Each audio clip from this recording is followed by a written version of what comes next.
Welcome back everyone. So this is part 2 और आज की इस वीडियो में हम डिस्कस करेंगे definition and necessity of operation research. Definition से स्टार्ट करते हैं। ओके, सो स्टार्ट करने से पहले जो ऑपरेशन रिसर्च की डेफिनेशन है, जैसा कि मैंने आपको प्रीवियस वीडियो में बताया, काफ़ी सारे साइंटिस्ट के अकॉर्डिंगली इसकी अलग अलग डेफिनेशन हमें मिली। टाइम के साथ साथ काफ़ी लोगों ने OR की जो डेफिनेशन है वो अलग तरीके से सजेस्ट की और काफ़ी सारे ऐसे आर्ग्यूमेंट्स भी आए कि सब OR को जो डिफ़ाइन करने का उनका वे है वो अलग है। तो ये जो सब्जेक्ट है वो काफ़ी यंग है, क्योंकि काफ़ी सारे अथॉरिटिव वे में इसको डिफ़ाइन किया जा सकता है, जिसमें से मैंने एक डेफिनेशन यहाँ पर ली हुई है। सो operation research is the application of modern methods of mathematical science. काफ़ी सारे डेफिनेशंस में ऑपरेशन रिसर्च को एप्लीकेशन कहा गया है साइंस का। एक ऑपरेशन रिसर्च एक साइंटिफिक अप्रोच है। जैसा कि मैंने आपको पहली वीडियो में डेफिनेशन में हमने डिस्कस किया था कि ऑपरेशन का जो मतलब होता है वो वर्किंग से होता है, कि चाहे कोई काम हो चाहे कोई टास्क हो। और रिसर्च की बात करें तो रिसर्च को हम डिफ़ाइन कर सकते हैं कि किसी भी चीज़ पे इन्वेस्टिगेट किया गया हो या फिर उसके बारे में एनालिसिस की गई हो। तो ये सब जो मतलब है वो ऑपरेशन रिसर्च को बनाता है।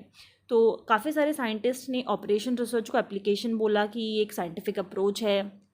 देन काफ़ी सारे साइंटिस्ट ने इसको अपडेटेड साइंटिफिक मेथड भी बोला। और क्योंकि ये ऑपरेशन रिसर्च साइंटिफिक के साथ साथ इसमें एक मैथमेटिकल अप्रोच भी लगाई गई है, तो ऑपरेशन रिसर्च जो है वो एप्लीकेशन है जिसमें हम मैथमेटिकल साइंस की बात करते हैं।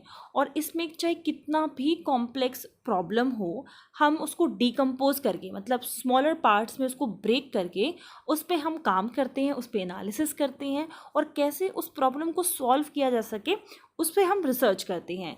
So operation research is the application of modern methods of mathematical science to complex problem. अब इस कॉम्प्लेक्स प्रॉब्लम हम बोल तो रही हैं, पर इसमें प्रॉब्लम्स आ कैसी रही हैं। सपोज करो कि यहाँ पे जो लिखा हुआ है कि management of large system of man, मतलब कि बहुत सारे ग्रुप ऑफ मैन है। कोई भी एक इंडस्ट्री है जिसमें वर्क फोर्स है, लेबर वर्क है, तो एक लार्ज सिस्टम ऑफ मैन उसमें रिक्वायर्ड है।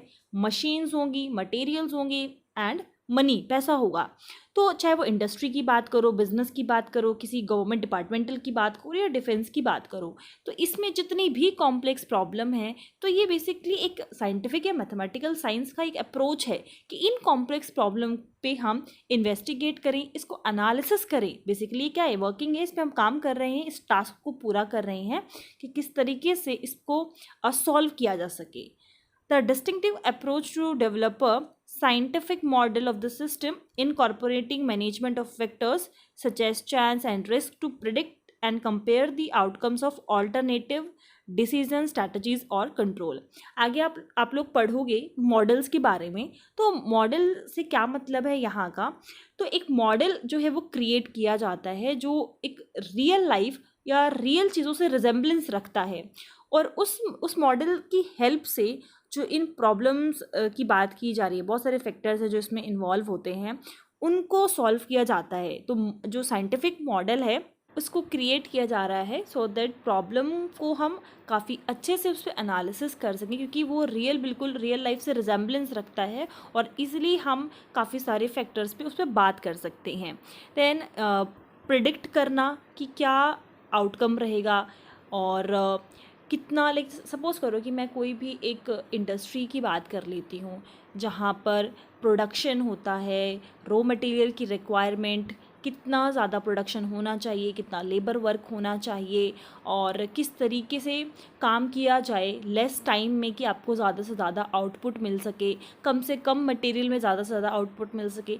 इसी तरीके की बहुत सारी ऐसी प्रॉब्लम्स, और समय के साथ साथ जो कॉम्प्लेक्सिटी है चीज़ों की वो भी बढ़ती चली जा रही है।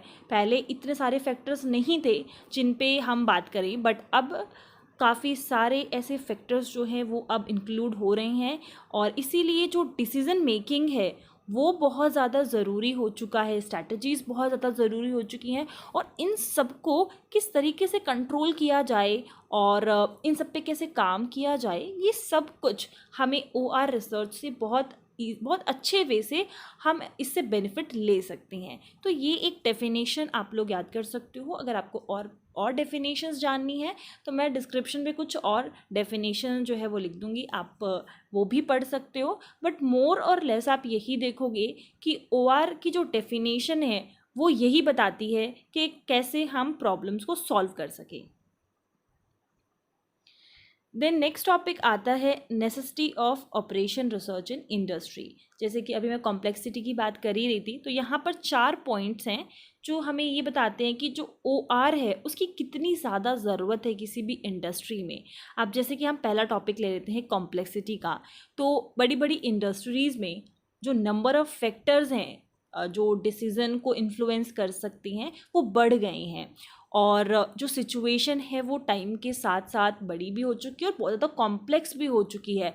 बहुत सारे ऐसे फैक्टर्स अब हैं जो एक दूसरे से इंटरेक्ट कर रहे हैं, और हमें उन सब को दिमाग में रखते हुए अपने चीज़ों को आगे डिसाइड करना है। फैक्टर्स से मेरा मतलब यहाँ पर ये है, जैसे कि टेक्नोलॉजी की बात करें तो पहले के टाइम पे इतना नहीं था जितना अब के टाइम पर हो गया है।